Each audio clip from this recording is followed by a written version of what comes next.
Capítulo 42. Durante 2 dias de viagem, Noa não encontrou nada, e durante todo esse tempo, as gêmeas não conversaram, nem mesmo com Fregem, simplesmente permaneceram sentadas, com rostos vazios, olhando para o nada, mas Noa observava Fregem. A elfa fazia o possível para alimentá-las, e elas pegavam comida, ou água, e comiam, mas elas se mantinham o mais longe possível dos homens do bando. Primeiro, agarrando-se umas às outras, sozinhas, durante a longa e lenta jornada de volta a Pazem. Tudo bem, então Fregem não é a mãe de merda que eu imaginei no começo, ela cuida bem daquelas 2 pequeninas, admitiu Noa, a contragosto, na noite do segundo dia, quando sentou e as deixou comer enquanto falava sobre as glórias da fé que lhe foi dada pela Salvadora Sombria. Ela encerrou a noite sacando sua faca e, mais uma vez, perguntando se alguém desejava desafiar as estrelas. Para sua decepção, ninguém o fez. No terceiro dia, ela chegou a uma pequena vila, cujas casas eram sobre palafitas, como a maioria das outras, e era cercada por um grande campo aberto de terras agrícolas de aparência curiosa. Aquilo é. Noa apontou para as longas extensões de verde divididas por água, onde muitos corpos curvados, jovens e velhos, trabalhavam com as mãos, um arrozal. Nunca vi um de perto. O sargento Vargas riu enquanto caminhava alguns metros atrás de onde ela cavalgava. Sim, capitã Ivenor, se você comeu arroz desde que chegou, bem, é lá que eles fazem. Aposto que boa parte do esterco que este lugar usa vem de Pazem. Ah, entendi. Quando minha guarda-costas e eu chegamos, todos os resíduos que as chuvas levaram. Noa começou, e Vargas assentiu bruscamente. Sim, inunda os distritos mais baixos no começo, fede até as estrelas. Ele riu. Uma das histórias mais tolas é que as estrelas nos mandaram para a terra porque fizemos o céu feder. Tendo visitado os distritos mais baixos na hora errada, eu podia acreditar. Enfim, sim, depois que a chuva para, os escravos gons saem em carroças com rodas, quase como barcos, e recolhem os dejetos humanos flutuantes, levando-os para vários campos para serem usados pelos fazendeiros. Depois disso, a água é drenada para o grande rio que corre para o oeste, e tudo recomeça com a próxima chuva. O único problema real é que outros detritos são varridos e às vezes entopem os ralos, e aí alguém tem que ir limpar. Escravos de colarinho de ferro, geralmente do tipo criminoso, são usados para isso. Eles tendem a não viver muito, ficam muito doentes e geralmente morrem em poucos dias. Noa torceu o nariz. Desagradável, disse ela sucintamente. Ao dizer isso, viu os aldeões gritando e apontando. Eles tinham sido notados, e foi apenas a ausência de hostilidade evidente que os impediu de fugir. Noa ergueu a mão direita e a acenou vigorosamente. Pazem! Pazem! Gritou ela, esperando que entendessem sua intenção. Os moradores congelados, alguns dos quais tinham congelado depois de mergulharem nas águas do arrozal numa tentativa de se esconderem, continuaram olhando para ela, mas finalmente, entre eles, um homem idoso e profundamente curvado, avançou lentamente em sua direção. Ele tinha cabelos grisalhos e andava como se tivesse nascido curvado, a água ondulava ao redor de seus pés enquanto ele se aproximava, e finalmente ele saiu do campo e chegou perto o suficiente para falar. Sua barba branca e cabeça quase careca combinavam com uma pele profundamente bronzeada, endurecida por uma vida inteira de trabalho sob o mesmo sol, mas ele tinha um olhar claro que Noa imediatamente gostou. É? O que você quer? Ele perguntou rispidamente. Para descansar aqui durante a noite, e para que meus escravos possam comprar e vender o que coletaram, acho que para comprarem principalmente cerveja, Noa disse com um sorriso cúmplice e um olhar por cima do ombro que foi recebido com olhares profundamente desejosos e esperançosos. Você tem moedas? Ele perguntou com a testa franzida. Temos, velho, estou pagando por eles, mas eles também têm algumas coisas para vender. Acabamos com um bando de contrabandistas, até capturamos o líder deles. Bem, o que sobrou dele, Noa se gabou, presunçosa, para uma onda de sussurros orgulhosos e entusiasmados atrás dela. O velho pareceu hesitante, franziu a testa ainda mais do que Noa imaginava ser possível, depois olhou por cima do ombro e de volta para ela. Prove que você tem dinheiro. Noa colocou a mão na bolsa e tirou 2 moedas de ouro do Império Feiticeiro e as entregou a ele de seu cavalo. Isso deve ser o suficiente para o que eles quiserem em termos de comida, bebida ou, o que for. Ela deu um sorriso irônico ao deixar de lado as implicações e ignorou educadamente a movimentação desconfortável atrás dela. Tudo bem, só uma noite e um dia? Ele perguntou mais uma vez, e quando Noah assentiu, ele se virou e acenou para as pessoas no arrozal. Então, ele soltou um grito tão alto e forte que Noah pensou que ele pudesse ser um gigante disfarçado magicamente. Ei, seus lesmas comedores de arroz! Festival! Festival! Voltem aqui! Seus berros continuaram e foram acompanhados por muitos palavrões, mas fizeram a aldeia sair dos campos e correr em direção a eles como soldados ansiosos por uma luta. Quando eles começaram a se mover, o velho sorriu sem dentes para Noah. Você consegue pegar o nome dela aí, moça? Sou a capitã Noah Kallen Aivenor, e esta é a minha companhia mercenária, os Breakers. Ela respondeu formalmente e desceu do cavalo, estendeu a mão direita, e o velho a agarrou e apertou com entusiasmo. Que bom trazer uma soldada aqui, que tem boas maneiras. Descer do cavalo para cumprimentar é a coisa mais simpática a se fazer. Bem-vindo à vila. Não temos muito, mas vendemos o que pudermos para você, claro. Você é responsável por tudo que seus escravos fizerem. Se eles ficarem bêbados e machucarem uma das nossas garotas, bem, esta vila não tem escravos, não podemos pagar por eles. Então, esperamos que você use todos os direitos do seu status para nos fazer justiça. Eu não sou daqui, velho. Qual é a pena aqui se um escravo estupra uma mulher livre ou causa dano ou prejuízo a ela ou à sua propriedade? Perguntou Noah alto o suficiente para que todos atrás dela ouvissem.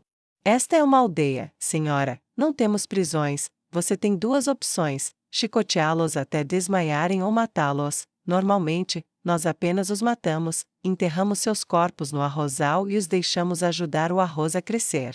Noah olhou por cima do ombro. Só quebre a disciplina se achar que pode me ofender. Não serei desonrada, entendido? Houve acenos sombrios entre o grupo. Noah apontou bruscamente para o Sargento Vargas. Sargento Vargas, você está no comando. Os moradores prepararam o festival em um período de tempo surpreendentemente curto, com alimentos assados, muitos dos quais doados pelos próprios Breakers. Os camponeses começaram a comprar pedaços de armaduras e armas capturadas por um preço baixo, deixando os soldados com moedas para gastar, e a vila feliz em ajudá-los a fazer isso. Grandes barris de cerveja foram trazidos e uma bebida fermentada local feita de arroz foi servida em caneca após caneca assim que as tendas foram montadas. A princípio, Noah sentiu uma leve preocupação. Havia relativamente poucas mulheres em seu pequeno grupo, e estas pareceram se juntar rapidamente, não sem alguns olhares de inveja. No entanto, parecia que as moças trabalhadoras da aldeia estavam mais do que felizes em compensar e aliviar o peso de algumas moedas daqueles que tinham moedas para gastar. O fogo crepitava alto na escuridão, e seus escravos comiam, cantavam e bebiam com os camponeses, que pareciam se importar pouco com a condição dos escravos, contanto que houvesse dinheiro para gastar. Estou surpresa, disse Solution enquanto se aproximava de Noah. Por quê, professora? Noah perguntou enquanto observavam a dança e a folia. Acho que os camponeses deveriam menosprezar os escravos, mas não parece ser o caso. Enquanto os escravos aceitarem um não como resposta, explicou Solution, coçando a bochecha enquanto pensava no assunto. Na maioria dos lugares, um camponês é apenas um escravo sem coleira. Se tivessem, digamos, uma dúzia de escravos, o que você acha que estariam fazendo diariamente? Noah fez a pergunta inquisitiva usando o mesmo tom que sua professora usava com ela. Trabalhando nos campos, Solution respondeu reflexivamente e gesticulou em direção aos arrozais como se achasse que Noah tinha esquecido que eles estavam ali. Certo, então todos estariam curvados na mesma lama. É difícil dizer que você tem um status mais alto quando ambos estão andando descalços no mesmo fedor. Noah deu de ombros, ignorando a resposta. Com licença, professora, quero verificar uma coisa. Solution dispensou-a com um gesto e voltou a digerir parte da perna inconsciente de Bracer. Noah foi direto para onde Freijin estava sentada, bem longe das festividades. As meninas de cabelos brancos estavam agora pelo menos confortáveis agarradas a ela enquanto ela cantava para elas. Noah observou enquanto ela se sentava, distraída, enquanto as garotas a apertavam, A dor no rosto de Freijin era palpável, e suas mãos subiam e desciam pelas costas delas o mais suavemente que ela podia, e lentamente elas adormeceram. Ain, Nua disse incisivamente, e os olhos de Freijin se voltaram para Nua, arregalados de terror. Senhora, eu não a vi, eu estava, por favor, por favor, por favor. Ela implorou, mas era óbvio que não sabia o que dizer. Suas orelhas se contraíam descontroladamente enquanto Nua permanecia à sua frente, com os braços cruzados sobre o peito negro blindado. Eu não entendo você, disse Nua calmamente. Não demorou muito para ela se conectar com aquelas duas, provavelmente sente falta dos seus. Ela refletiu sobre o jeito protetor com que a mulher segurava as duas. A confusão se formou no rosto de Freijin. Senhora. Capitã, eu não. Ela se esforçou para perguntar, mas se agarrou ainda mais forte às duas garotas adormecidas. Nua gesticulou para as duas garotas que estavam adoráveis, aninhadas nos seios macios da escrava élfica a quem haviam sido entregues. Vocês realmente me deixariam matar aquelas duas se eu quisesse?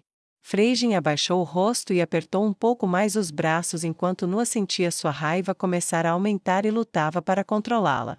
Por 2 dias eu observei você. Você garantiu que elas tomassem banho, pediu para que parassem para descansar durante a caminhada, garantiu que comessem e bebessem, e as deixou dormir com você. Eu vi você cantar para elas ontem à noite e agora mesmo. Você está agindo como se fosse a mãe delas, mas... Nua pegou a faca e a girou lentamente na mão. A voz de Nua estava cheia de consternação, raiva e frustração enquanto ela encarava a mulher sentada à sua frente. Porque eu sou sua mestra, e porque elas são propriedades encontradas, se eu quisesse a vida delas por qualquer motivo, você simplesmente, o quê? Choraria e assistiria, ou se viraria e me deixaria fazer isso? Sem lutar, sem resistência, nada? Eu pediria para você fazer isso comigo, se você quisesse, eu não podia fazer nada, mas cabe a nós suportar o que as estrelas exigem. Elas fizeram você governar, e eu ser governada. É assim que sempre foi. É errado desafiar o destino dado pelas estrelas. Freijin mordeu o lábio. Quando tentamos, bem, o que escravo? Perguntou Nua, com o coração disparado. Como ela pode? Como ela pôde? Como alguém pode simplesmente dizer isso? Ela pensou nos escravos na casa de Raymond, aqueles que haviam sido arrancados de suas mães, pais ou famílias para serem vendidos. Até aquelas criaturas patéticas tentaram lutar. Seus filhos sabiam, pelo menos pela rebeldia dos pais, pelo menos eram amados. Alguém tentou. Muitos anos atrás, um escravo encontrou uma espada deixada em uma mina. Ele acreditava que estava destinado a lutar. Outros acreditaram nele. Eles se rebelaram. Eu me lembro, tantos morreram. Tudo o que aconteceu foi que nossas vidas, os donos pioraram nossas vidas, falhou, os rebeldes foram mortos, e o tributo ao Stlaumo era muito maior. Desafiar o destino, sofrer, eu não posso fazer isso. Eu não posso levantar a mão para o meu dono e então, fazer tudo isso acontecer de novo. Ela balançou a cabeça, temerosa. Eu te obedecerei, eu te implorarei, eu me prostrarei e lamberei a lama sob suas botas para te implorar para que não machuque essas pequeninas. Eu te jogarei meu corpo como a prostituta mais selvagem e abastada. Eu me jogarei na sua faca. Elas são apenas garotinhas. As estrelas já as machucam o suficiente. Mas, lutar com você é convidar o desastre, a ruína, coisas piores. Nenhuma escrava jamais pode realmente esperar algo melhor do que um bom dono que não seja cruel. Freijin disse com lágrimas brilhantes nos olhos: tudo o que posso esperar é que minha filha tenha tanta sorte quanto eu. Nua inclinou a cabeça e guardou a faca. Você acha que tem sorte de me pegar, escrava? Perguntou Nua, pensativa, ajoelhando-se para ficar com os olhos na altura dos de Freijin. Freijin assentiu: muito, senhora. Comprei você como gado, te espanquei até a lama, te levei para uma luta perigosa sem nenhuma garantia de sua segurança. E você tem sorte de pertencer a mim? Nua a encarou com olhos azuis brilhantes que mal conseguiam conter os seus próprios olhos. Freijin assentiu rapidamente, com um pequeno aceno de cabeça. Muito, você nos alimentou bem, nos deu armas e armaduras melhores do que jamais sonhamos ter, contratou instrutores para nos ajudar e treinou conosco, nos lidera, não nos dá ordens, poderia ter nos cortado por diversão, nos ameaçado para nos obrigar a lutar, poderia fazer qualquer coisa, mas mesmo com estes, você os pega e garante que eu cuide deles. Se os deixasse cair em qualquer lugar, eles seriam, bem, há poucos bons resultados para crianças que usam coleira, mas você, eu não consigo imaginar, você faz coisas aterrorizantes, nem consigo imaginar o que você quer, de verdade, mas eu tenho fé em você, minha capitã, eu acredito em você. Você foi a primeira a entrar na luta e lutou contra os mais perigosos para nos poupar. Você quer que sejamos fortes, e eu tenho esperança de que as estrelas me devolvam meu filho, através de você. Freijin perdeu a pequena batalha contra as lágrimas, e algumas delas escorregaram no escuro. Nua pensou nisso por um momento enquanto uma determinação se cristalizava em seu coração, algo que ela jamais imaginara que se formaria. Quero te mostrar uma coisa: se algum dia você falar sobre isso com alguém, você amaldiçoará o dia em que nos conhecemos até morrer, o que você desejará que aconteça muito, muito antes do que eu, entendido, escrava? Freijin mordeu o lábio, mas assentiu. Venha comigo. Nua se levantou e fez sinal para Freijin segui-la. Com o máximo de cuidado possível, Freijin deitou as meninas lado a lado e seguiu sua senhora para longe das chamas. Quando estavam completamente sozinhas, bem longe da aldeia, em pé na água do arroz, Nua parou e falou asperamente, com os dentes cerrados: fique aí, atrás de mim, escrava. Nua respirou fundo, tirou a armadura do torso e, em seguida, desamarrou a camisa, tirando-a também, ficou ali parada, com as costas expostas. Eu só mostrei isso para outras duas pessoas antes, mas não conheço outra maneira de chegar até você, Nua falou asperamente. O que você vê?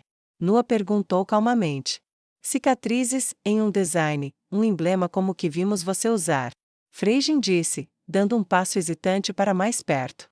Olhe mais de perto, Nua disse, chegue mais perto se for preciso.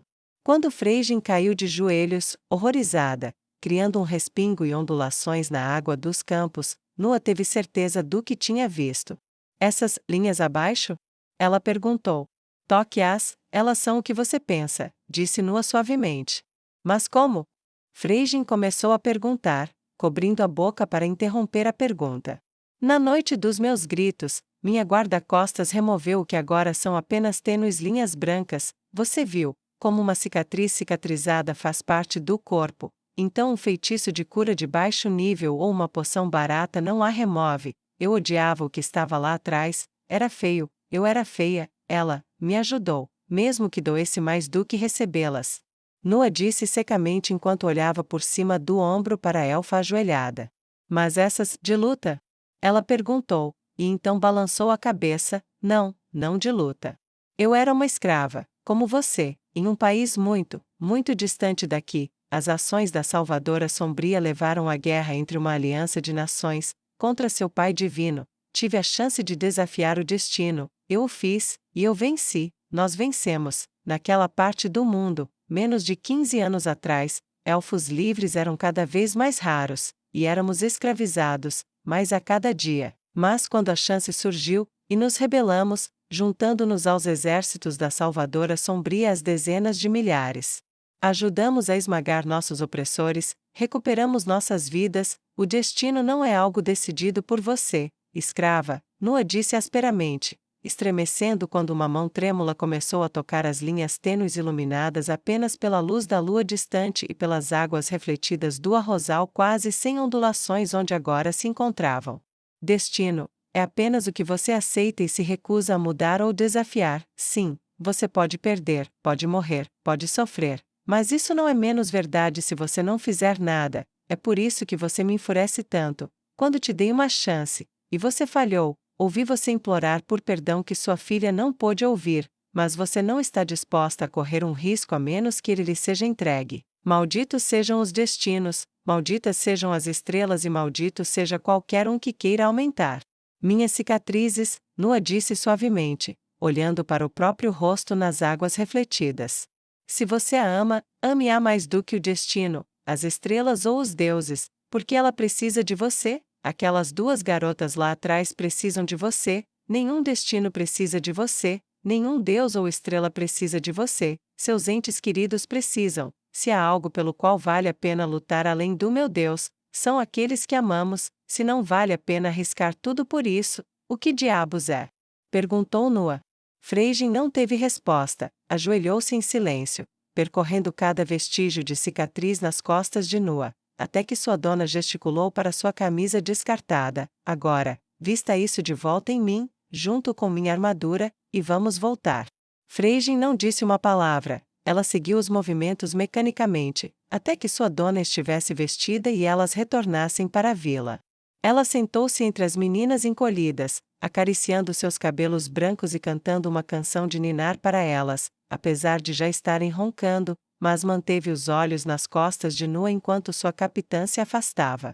Uma hora depois, a fúria de Noa não havia se dissipado, nem um pouco, sua mão esquerda se abria e fechava, e Ersin insistia para que ela matasse um aldeão. Qualquer tipo de dor soava atraente naquele momento, e ela quase rezou por uma quebra de disciplina, mas nenhuma veio.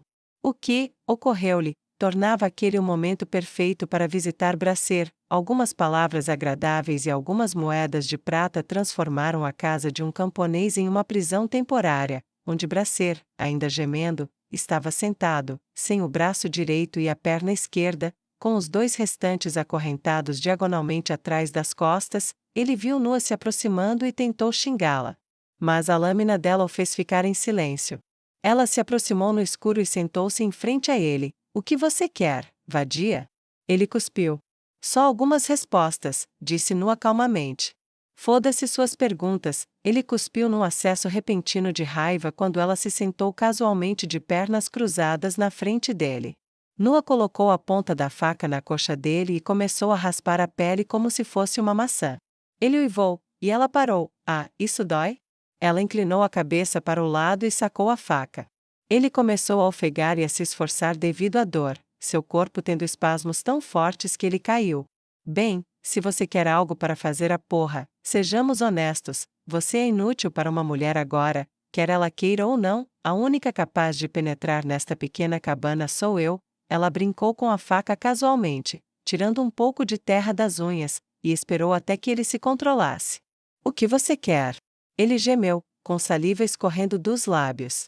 Durante a nossa luta, você disse que veio do oeste para fugir de nós. Gostaria de saber o que você quer dizer com isso. Noa disse isso em tom de conversa, e colocou a faca na coxa dele novamente, deslizando o fio na área que ela já havia aberto até que estivesse pronta para começar a cortar novamente. O medo guerreava em seus olhos, entre um terror e outro, mas nenhuma resposta veio. Ersin, você consegue dominar a mente de alguém que eu tocar em você? Perguntou Noa a gema. Não rapidamente, mas se precisar, posso enfraquecer a determinação dele. Se o toque persistir, posso fazer o corpo dele ser meu, mas aquele não está em suas melhores condições, respondeu Ersin. Noa bateu com a mão esquerda dolorosamente na parte da coxa dele que ela havia cortado. Ele olhou para baixo e observou o brilho fraco e pulsante que passava pelas fendas dos dedos dela, e seu rosto assustado e raivoso pareceu relaxar lentamente. Ele começou a responder, hesitante e com dor, mas falou: antes de chegar aqui, eu era um aventureiro no extremo oeste. Ele cerrou os dentes e ofegou de dor. Eu vivia no reino dracônico. Eu era conhecido como Cerebrate naquela época. Ele gemeu quando outro espasmo de dor o percorreu. Esse seu Deus arruinou a minha vida, resolveu o problema dos homens-fera. Ele jogou a cabeça para trás com força suficiente para bater na parede da cabana. Perdi meu status de herói. A rainha, ela se livrou de mim. Assumiu outro nome e fui para o oeste. Dói tanto. Ele cuspiu violentamente e vomitou a pequena refeição que tinha, mas Noa apenas apertou o toco com mais força. Grupo de bandidos B. Eu tinha um grupo de bandidos na época, me virava, mas fugi sozinho quando soube que aquele que vocês chamam de a Salvadora Sombria estava se aproximando, na época em que o canibalismo começou e a comida acabou. Por favor, pare, está doendo. Ele gemeu, mas como não parava, continuou. Vim aqui, pensando em escapar de vocês, pensei, alguns impérios nos separando, e eu ficaria bem. Ele baixou a cabeça e a encarou com olhos cheios de ódio e medo. Acho que eu estava errado, né? Perguntou, enquanto a saliva escorria de seus lábios e pingava em seu peito. Noa tirou a mão esquerda do coto dele. Obrigada, Ersin, já foi o suficiente. O prazer é meu, disse Ersin, animado. Você estará lá quando ele morrer? Provavelmente, respondeu Nua, desplicentemente, e encerrou a conversa para falar com Bracer. Sim, você estava muito enganado. Bem, isso foi mais fácil do que eu esperava. Sinceramente, pensei que você fosse resistir mais. Você é o mais perigoso com quem já lutei até agora. Sem a minha mão, você provavelmente teria me vencido, mas, agora que você me contou, acho que não posso justificar te machucar mais. No entanto, Nua se levantou e foi em direção à saída, mas se virou para encará-lo mais uma vez. Eu vou relatar isso em casa, se você for procurado lá. Depois da sua punição aqui, viva ou morra, espere ser extraditado de volta para casa para julgamento e uma segunda punição. E só para você saber, por Deus, morte é uma misericórdia. Não espere que isso lhe seja concedido tão cedo, não depois do que eu tenho para contar a eles. Nua disse com um sorriso selvagem enquanto descia as escadas pulando como uma criança feliz. Ao sair, ela o ouviu começar a se debater, soluçar e xingar, e isso a deixou-se sentindo bem durante todo o caminho até a tenda que dividiria com Solution.